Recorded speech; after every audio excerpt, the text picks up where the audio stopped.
Ndaha rero hari ibibazo Mwuka w'Imana yambwiye kubaza. Ikibazo cya mbere kirabaza ngo icya kabiri, mbese bisobanuye yuko hari abantu baba birengagiza ibyo bumva, baba birengagiza ibyo babwirwa, bakabyita inkuru n'amagambo. Umuntu wese Imana izamwitura ibyo yakoze. Umuntu wese Imana izamwitura ibyo yakoze. Hari ibice byinshi mu itorero ry'Imana ngo bigera nko kuri bine. Bavugamo ubusambanyi, bavugamo uburozi, bavugamo inzaratsi, ubushu. Umwuka w'Imana ngo hari umuntu uza mu nzu y'Imana kubera yuko yagize ibibazo bitandukanye. Ashobora kuba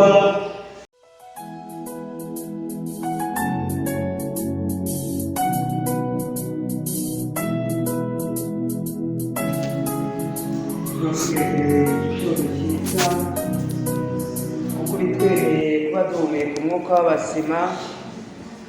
Ndagushimye ko kubaho kwacu ari we Kristo Yesu, ari we mbaraga zitubeshejeho, ari we buhungiro twahungiyemo, ari we mahoro dufite uyu munsi wa none.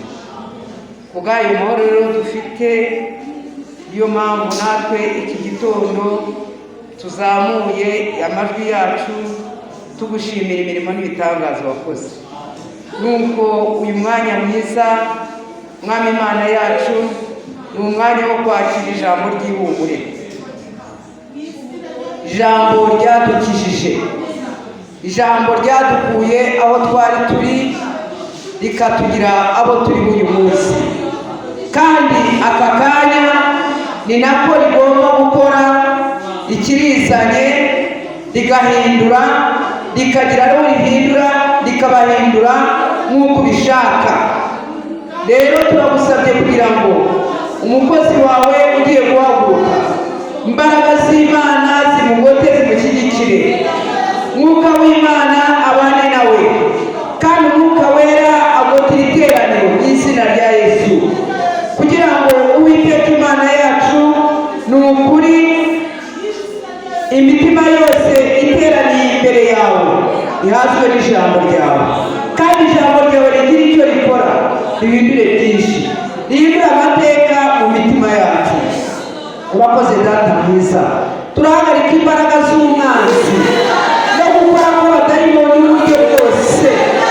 Abana b'Imana iyo duteranye, dore n'abasatani baza gushengerera, baza kuzimya imbaraga z'Imana. Ariko ako kanya imbaraga za Satani natwe turazizimya, turazimiza imbaraga z'Umwuka Wera. Mwuka Wera ni hano akandagira imbaraga z'umubiri, kandagira imbaraga z'umwijima, kandi imbaraga z'umwijima zisohoke rwose, kugira ngo imbaraga z'Imana zikore umurimo kandi zibone umwanya hano.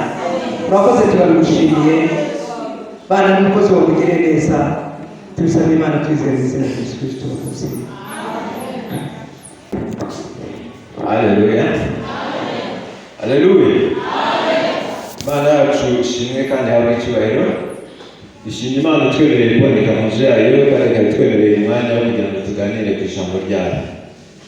Amina. Ntabwo twaririmbye bihagije, nashoboraga guhagurukana n'indirimbo cyangwa kugira ngo turirimbe gutya, ariko kubera yuko mbona umwanya dufite utabitwemerera, numvise indirimbo twaririmbye zirahagije. Iz'abaririmbyi baririmbye iyo twatangije uko duhimbaje Imana turirimba birahagije. Amina. Tugiye kuganira ku ijambo ry'Imana, kuganira n'abantu b'Imana. Ijambo ry'Imana biranezeza. Ubundi mu buzima busanzwe ntabwo ngira ibintu byinshi. Ubu rero tugiye kuganira ku ijambo ry'Imana. Abo tumenyeranye rero ubu baragiye kuba batagiye kutubwira bya bindi ariko ntabwo ari bibi, sibyo? Ntabwo ari bibi. kubabwira se ngo munsengere wumva ari ikibazo, kubabwira mube maso ni hari ingorane zirimo. Nkubwiye ngo nivuga aleluya uvuge amena, hari umutwaro wawe wikoreye. Haleluya rero, haleluya nanone, amen, baho umugisha.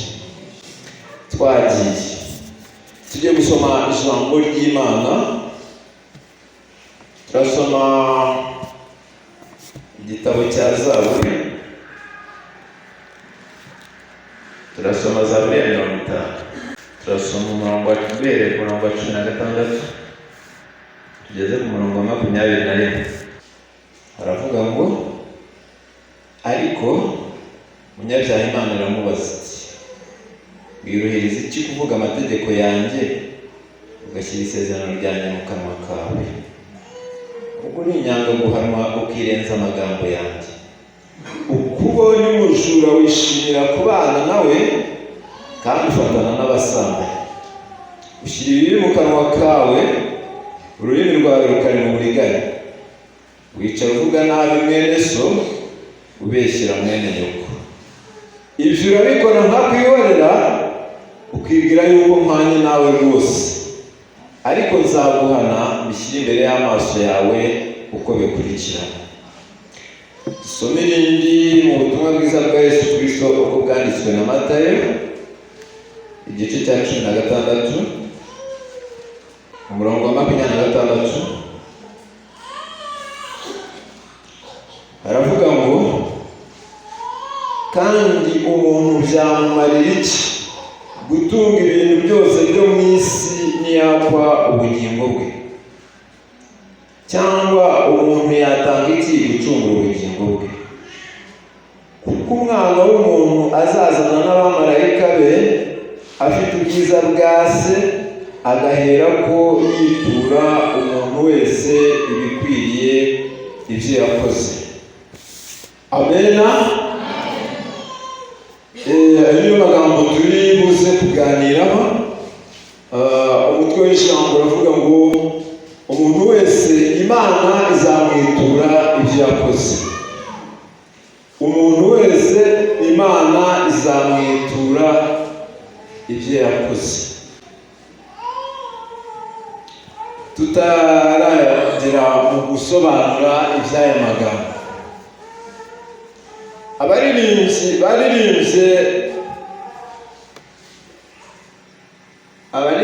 b'abana baririmbye amagambo, ariko mu ruhande rumwe bizanye mu nzu y'Imana uko babivuze ngo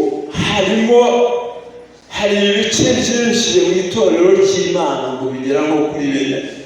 Bavugamo ubusambanyi, bavugamo uburozi, bavugamo inzaratsi. Ikindi kimwe cyo ntabwo nabashije guhita ngifata, ariko bavuze ku bintu bigera kuri 4. Ubushubu,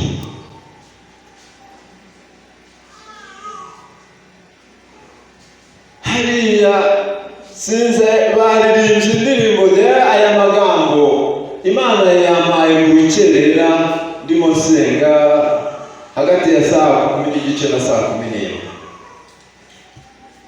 Ariko numvise baririmbye iyo ndirimbo, numva gize ikibazo. Ni ukuvuga ngo rero noneho umucyo bararimba ngo uhora wirengagiza ibyo ubwirwa ukabyita inkuru n'amagambo, naho byatira ntibizahera, kuko Imana si umuntu ngo yibeshye.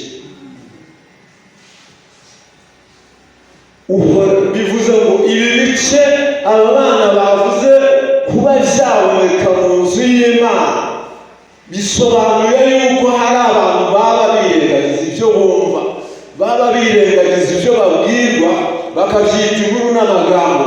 Bakabwirwa ko Imana izahana abasinzi, bakabwirwa ko Imana izahana abasambanyi, bakabwirwa ko Imana izahana abajura, bakabwirwa ko Imana izahana abarozi, ariko bakabyita inkuru n'amagambo, bakabyirengagiza.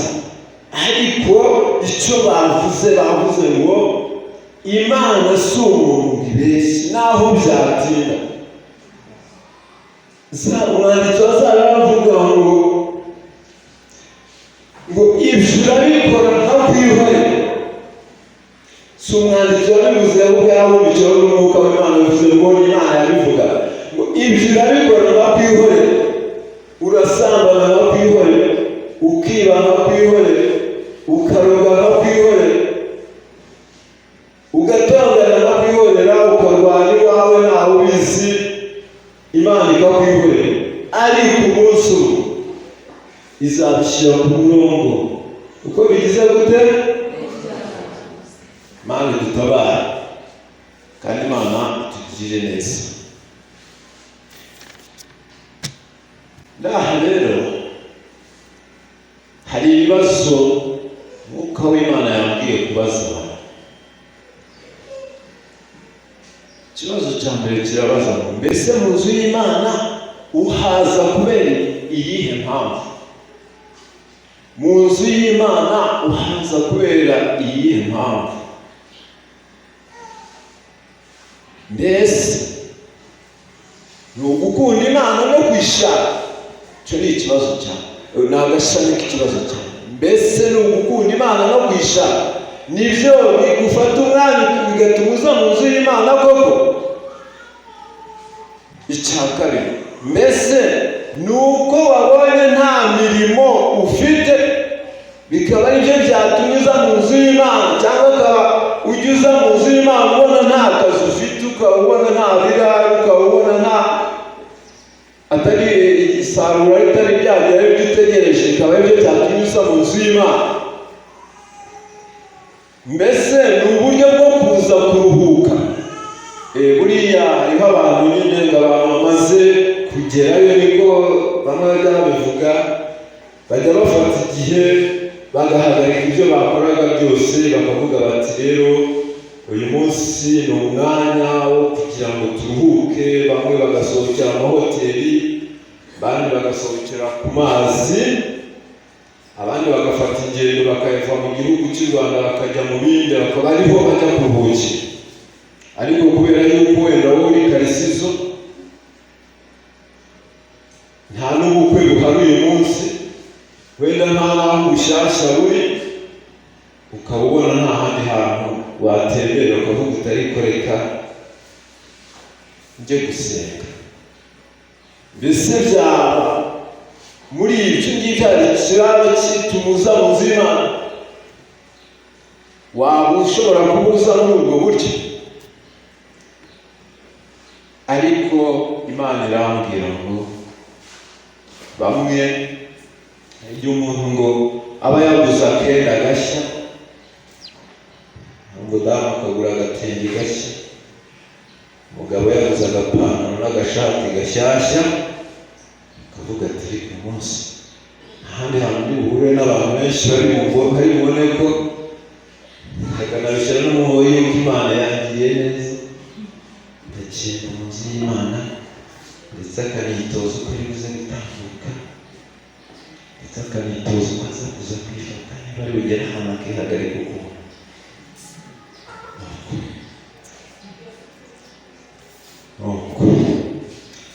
Ariko hari n'abaza Umwuka w'Imana ngo hari umuntu uza mu nzu y'Imana kubera yuko yagize ibibazo bitandukanye. Ashobora kuba muri bizinesi ye ari kubona hari kuzamo ibihombo, kubera guhangayika no guhagarika umutima, akavuga ati ariko reka uyu munsi reka ngerageze ndebe ko najya mu rusengero.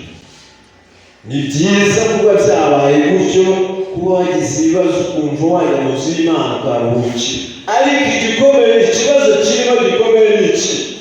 Ni uko ibyo ngibyo birangiye, Imana ejo niba wacuruje ugahomba, ejo Imana ikakugira neza ukunguka. Imana umubano wawe nayo wo kwisengera mu nzu yayo birarangirana n'uwo munsi, ahubwo bizinesi irashyushye kuko wungutse, ndetse ukomeze, ahubwo none yo kwigomamo akandi kawe, uvuga uti nanone gasubire hano. hari abantu bameze gutyo, ariko wowe ntabwo ari kumeze. Imana ishimwe. Hakaba rero nuza kubera ko umuryango we abona nta mutekano, umugabo yamuraza ku nkeke, umugore yamurashije ku nkeke, mbese akavuga ati ntabyo, reka nihutege mu nzu y'Imana. Ni byiza kuhahungira, ariko hazi tuze uvuga ati Imana byagenze byaciyemo, oya nta mwanya uyu munsi, hano nzasubirayo ikindi gihe. Cyangwa umuntu akaza kubera ko yagize ibibazo by'uburwayi byinshi mu rugo, kabona byabaye insitani bateka ndi gusenga. Ni byiza ko ahangaha tuhabonera amakiriro, tukahabonera uburuhukiro, tukahabonera amahoro. Ariko ikibazo Imana ifite ni uko umuntu ashobora kuza afite bene ibyo bibazo, afite ubwo burwayi buzitiye urugo, bwamara gukurwaho icyo yapfanaga n'Imana cyangwa icyo yapfanaga n'inzu y'Imana akabireka. Icyo ngicyo ni Imana ifite ikibazo. Kuza mu nzu y'Imana si ikibazo, ahubwo ni uko Imana imara kugukemurira bya bibazo wumva ufite, ukavuga uti baye baboroheje, ugiye kubanza kujya mu bindi, haza kandi ukabona kugaruka. Imana idutabare. Imana itugire neza. Kubera yuko wenda tubana muri uyu mudugudu wa Karisiso, yenda ntutekereze yuko ibyawe wenda bivuze kubera ko mbisi, oya. Njye burya ubuzima bwanjye sinjya nkunda kwivanga mu buzima bw'abantu, sinjya nkunda no kwita ku byabaye ku bantu cyane. Ushobora kubibona bikagira icyo bigisha, ariko ntabwo njya bifataho umwanya munini ku buryo nabivuga ngamije ngo runaka kubera ko byabaye nk'amahoro bivuze, oya. Bivuze kubera ko Imana ariko iba yaranzaniye. Haleluya. Amen. Ariko uwo byaba bikomerekeje amabarizo. Imana tugira neza. Reka rero twigarukire ku ijambo. Haleluya. Amen. Umwanditsi wa Zaburi yandika Zaburi, ariko ari umwuka w'Imana unyuze muri we. Tuvuga ngo Uwiteka avuga aya magambo muri iriya Zaburi.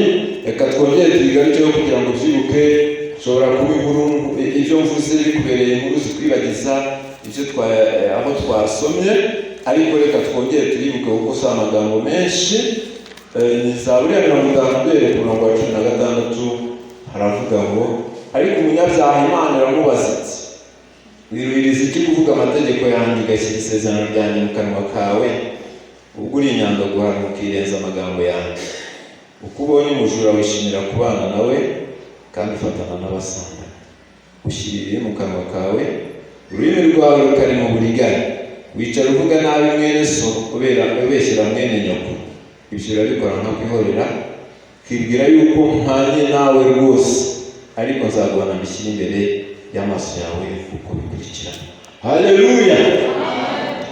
Hanyuma iri jambo turaryumvise.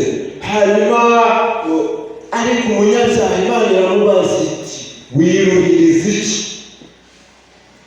gushyira kuvuga amategeko yanjye ugashyira isezerano ryanjye mu kanwa kawe? Ubwo uri inyangaguhana ukirenza amagambo yawe. Amategeko y'Imana nibuka hari hamwe twajyaga dusengera, bakwigishaga amategeko 10 y'Imana. Hariya aba mu gitabo cyo kuva mu gice cya 20, ntekereza ko ushaka kuba mu murongo wa mbere, ukayamanuka yose ukaba uyafite mu mutwe. Buriya ushobora kubaza umuntu umutunga amabaza ngo itegeko rikunda kumenyekana, itegeko rya 6 umuntu ntarimenye, ariko hari abantu bayigisha akaba yazi ku murongo. Ariko noneho ikiba kibabaje ni ukuvuga ngo urayazi mu mutwe, ariko kuyagenderaho ni ikibazo. Ariko noneho ahangaha Uwiteka aravuga ngo wiruhiriza iki kuvuga amategeko yanjye ugashyira isezerano ryanjye mu kanwa kawe, ubwo uri inyangaguhanwa ukirenza amagambo yanjye, ubwo uri inyangaguhanwa ukirenza amagambo yanjye.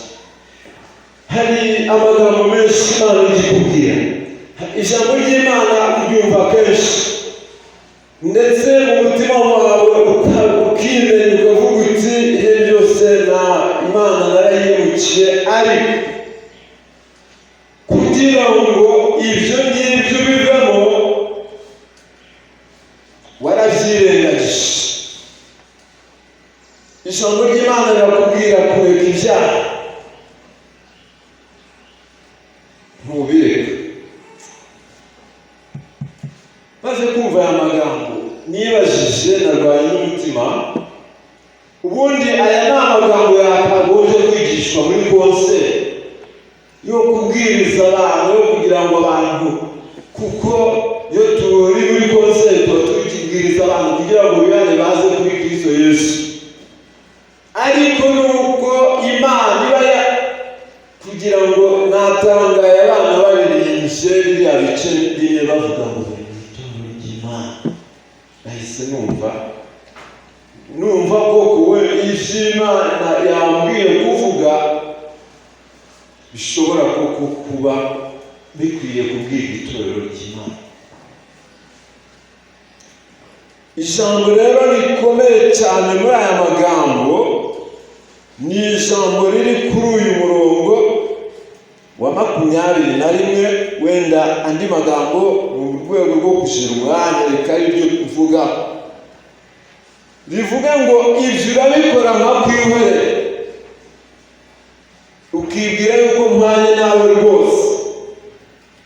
Ibyo urabikora nka kwihorera, urasambana Imana ikakwihorera, ugakora ibyaha by'uburyo butandukanye Imana ikakwihorera, ukagira ngo ntabwo yabibona, ukagira ngo ntabwo ibizi. Ariko ikikuhuriyeho cyo ni iki ngiki ngo umunsi umwe nzabishyira ku murongo uko bikurikirana byose. Icyo ni ijambo ry'icyitonderwa. Nubwo wabikoze Imana ikakwihorera, ukaba ukibikora Imana ikakwihorera, ariko umunsi n'umwe Imana ikabishyira ku murongo uko bikurikira.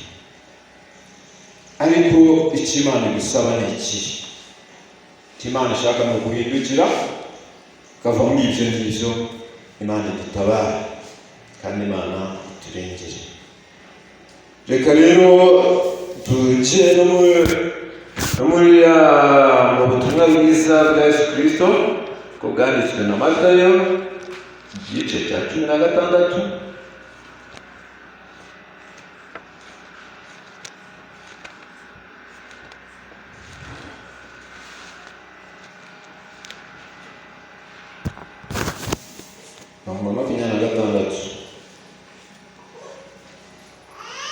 Avuga ngo kandi umuntu byamumarira iki gutunga ibintu byose byo mu isi niyakwa ubugingo bwe, cyangwa umuntu yatanga iki gucungura ubugingo bwe? Kuko umwana w'umuntu azazana n'abamarayika be afite ubwiza bwa se, agahera ko yitura umuntu wese ibikwiriye ibyo yakoze. Iyo usomye amagambo abanziriza ngayo uhereye ku murongo wa 24 avuga ngo maze Yesu abwira abigishwa be ngo umuntu nashaka kumurikira yiyangire gukorera umusaraba w'iminsi yose ankurikire. Avuga ngo kuko ushaka kurengera ubugingo bwe azabubura, ariko utita ku bugingo bwe ku bwanjye azabubona. Hanyuma akabona gukurikira amagambo avuga ngo kuko umwana umuntu byamumarira iki gutunga ibyo mu isi niyakwa ubugingo bwe. Uriya hari ikintu abantu bakora cyangwa se abantu sinzi ko nabivuga, ariko Imana ishimwe ni Imana ifite imbaraga. abantu kovide burya yarizanye ibintu bikomeye. Imana itubabarire kandi dutabare, kubera yuko njya ntekereza burya ubukristo ni ukwihana kandi no guhindukira. Nibuka hari ahantu twajyaga twicara rimwe na rimwe kovide icyaduka, abantu bati kovide ifite ibyo ihagaritse, ifite ibyo ukuyeho, ariko biri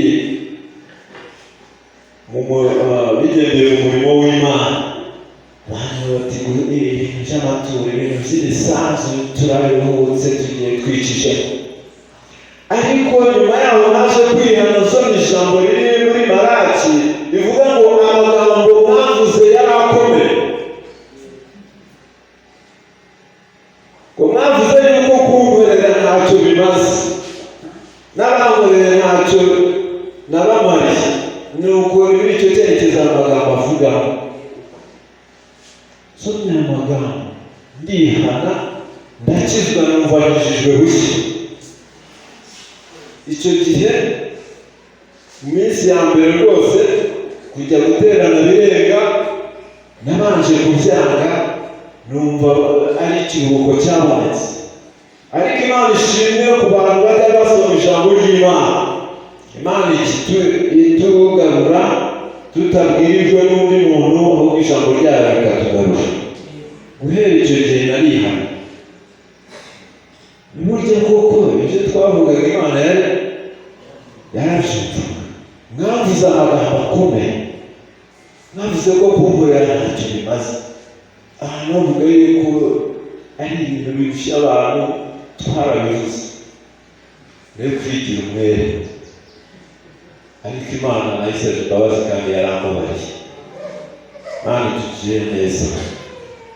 Ubwo umuntu yumvaga wenda abonye umwanya wo kujya gukora amanywa n'ijoro, agakora iminsi yose ku murongo, bavuga ko wenda iminsi yo kujya mu makorana tubuzaga igihe cyo gukora. Ariko ndebye mbona muri icyo gihe cyose ntacyo nungutse, kuruta uko wenda mu gihe twakoraga Imana twari tubayeho. Hari abantu benshi, abantu navuze izina, umwanya yavuga ati tukiri no mu murimo w'Imana. Kuko igisa nayo ubundi two umuntu yajyaga mu murimo w'Imana yarakora akagira n'icyo abona, naho umuntu byaranze, uracuruza mu guhomba ibihombo bikaza byarahiye. Turimo kuvuga ariko iri jambo vuga ngo mbese umuntu yatanga iki kugira ngo acungure ubugingo? Mbese umuntu byamumarira iki bamuhaye iby'isi byose hanyuma akabura ubugingo? Byakumarira iki wujuje niyo wakora ukuzuza etaje Imana warayanze warayivuyeho, ejo ugapfa yataje, yabikumarira iki? Byakumarira iki? Byamarira iki kuba nareka Imana, nareka umurimo w'Imana, uvuga ngo ibi ndabihagaritse kubera ko mbona binteshije, kubera yuko bimpombya, ndabihagaritse. Iby'Imana nibigenda, ngiye gupagasa, ngiye gukora, ngiye guhiga. Uduterime twinshi umuntu nyine yari gushakisha, basigaye benshi kuvuga ngo ni uguhiga. Ukajya guhiga, ariko umurimo w'Imana ntushake guhiga.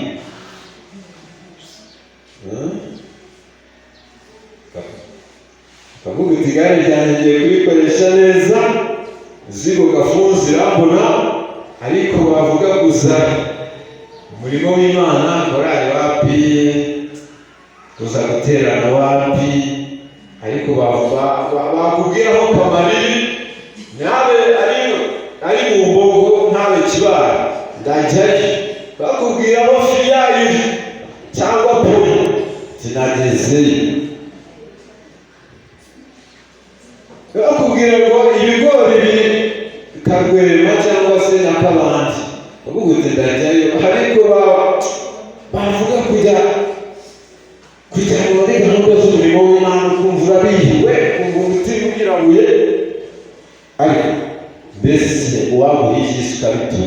ukaka ubugingo byakumarira iki?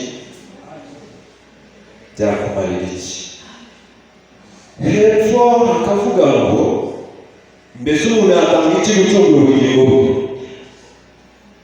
Mbese igihe kigeze hari icyo batanga guhagarika uvuga uti warupfuwe baworoheje kunjyana kubera ko niyujurije itaje yanjye, kubera ko niyujurije kadasitere yanjye, kubera ko niyujurije oya shema ry'abasore yarashaje ntabwo ikiri hafi agacurama kubera ko nkujuje rero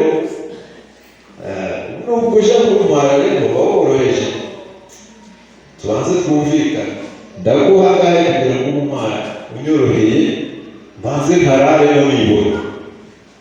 Hari icyo abasha gutanga rwaje ariko warakiranukiye Imana warakoreye Imana neza wavuga uti gupfa ku mukristo ni inyungu ndiho gutaha iwacu. Haleluya. Umuntu yaravuze ngo abantu bajya bapfa batihanye cyangwa bapfuye bari mu byaha noneho baragwisha imitungo agenda arwara ruje abona abaje kumutwara akavuga ngo ya sinshaka akaguru sinshaka kuboko sinshaka kugenda oya sinshaka. Ariko umuntu w'Imana wumva ari mu Mana akumva ko gupfa ari ngombwa ari ugutaha apfa asinziriye. Haleluya. Amen. Tugire neza. Ariko hepfo ijambo rikavuga ngo kuko umwana w'umuntu azazana n'abamarayika bafite ubwiza bwa se agahera ko yitura umuntu wese ibikwiriye ibyo yakoze. Haleluya. Haleluya. Kubera ko umwana w'umuntu azaza afite ubwiza bwa se azanye n'abamarayika ngo akaza guhemba umuntu ibikwiranye n'ibyo yakoze. Azaza guhemba umuntu ibikwiranye n'ibyo yakoze. Ubwo bisobanuye ngo ibyo dukora hari ibyiza n'ibibi. Bivuze ngo ibibi bifite ibihembo byabyo cyangwa bifite ingororano yabyo, n'ibyiza nabyo bikagira ingororano yabyo. Mbese ikibazo Imana umaze kureba ifoto y'ibyawe urimo gukora, urumva uri mu gice cyawe yaza guhembera ibyiza cyangwa cyabo yaza agasanga bafite ibibi ariko bakwiriye ibihembo by'ibibi. Ibihembo by'ibibi bigomba kuba bibi, ibihembo by'ibyiza bikaba ibihembo byiza. Haleluya. Mana tugire neza. Umutwe w'ijambo uravuga ngo umuntu wese Imana izamwitura ibihwanye n'ibyo yakoze. Tekereza rero uyu mwanya wo gutekereza. Mbese wisuzuma ukareba ukurikije ibyo twavuze byose, mbese urumva Yesu agarutse aje kano kanya yagusanga ntibimeze bite? Mbese yaguhembera ibyiza cyangwa yaguhembera ibibi? Wahagurukiye dusenga Imana. Wahagurukiye dusenga Imana wisuzumye ukireba ukareba. Uyu ni umwanya wo kugira ngo wisubireho. Ni umwanya wo kugira ngo niba hari ibitaratunganye imbere y'Imana wisubireho, kandi ntube uwo kwirengagiza amagambo y'Imana ngo ube inyangaguhana, kuko Imana ivuze ngo ibyo urabikora ikakwihorera ariko izabishyira imbere y'amaso yawe uko bikurikira. Mana tugire neza. Nagira ngo wowe wisuzuma ukavuga uti hari ibitaratunganye Imana.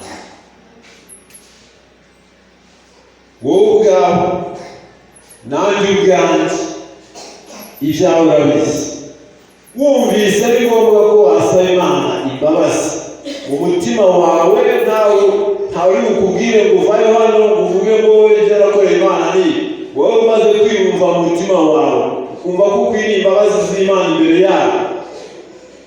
Gira utya uba umuntu w'umugabo imbere y'Imana uvuga uti ntawe ubizi ibizwi nawe, uvuga uti ndashaka imbabazi z'Imana. Uzamure ikiganza, umukozi w'Imana n'umuyobozi w'itorero aze asenge Imana, asengera abantu bumva bakeneye imbabazi z'Imana. Bagire ikiganza gutya.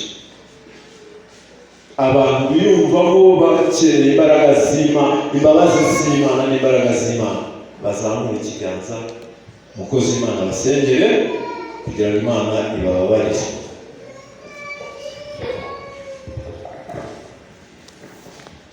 Hano bamugisha uyu mwanya n'uwawe,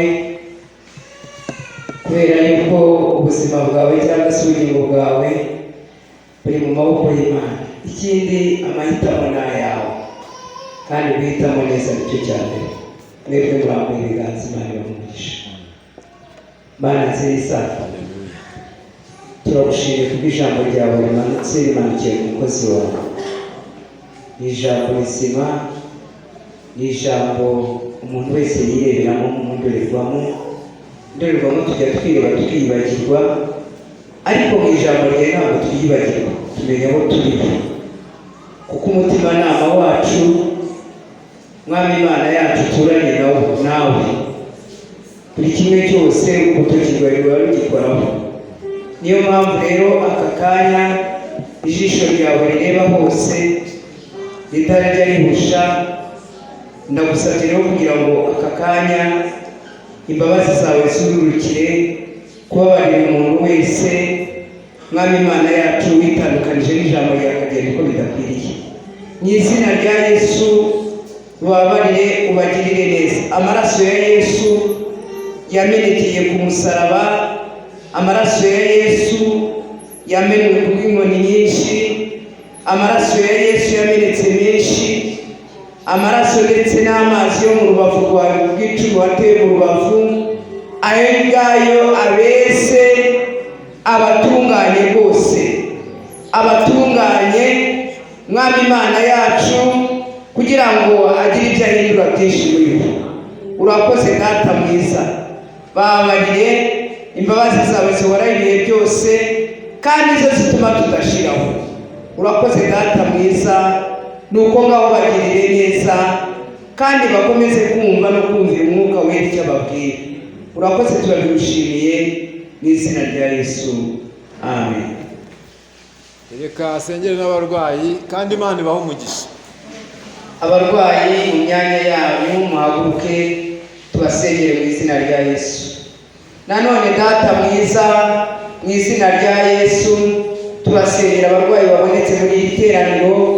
Mwami Imana yacu, turasengera ikiganza cyawe gikora igitangaza.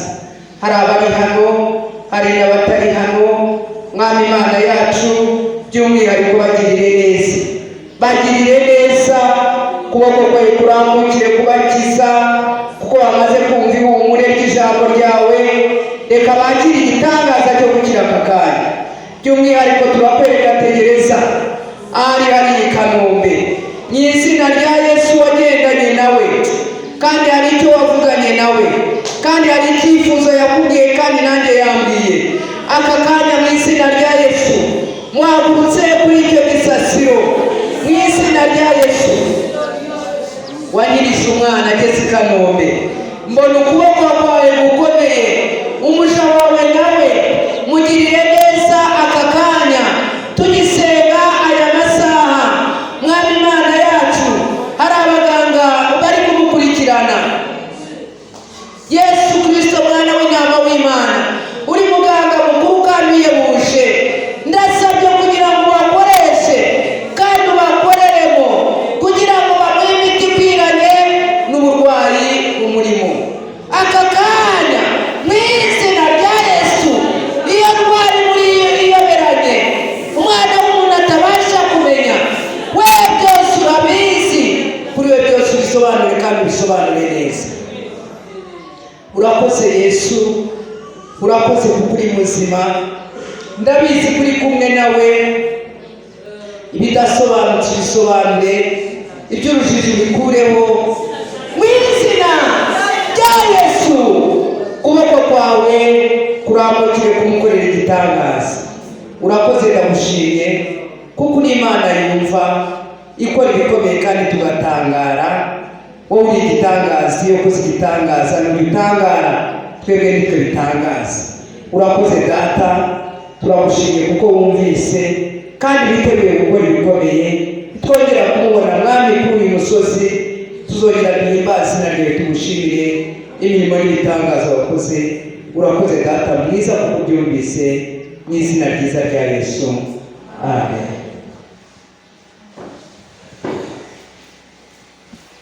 Haleluya. Ijambo ry'Imana tumaze kumva, reka mbere igihe dukomere Imana yacu amashyi.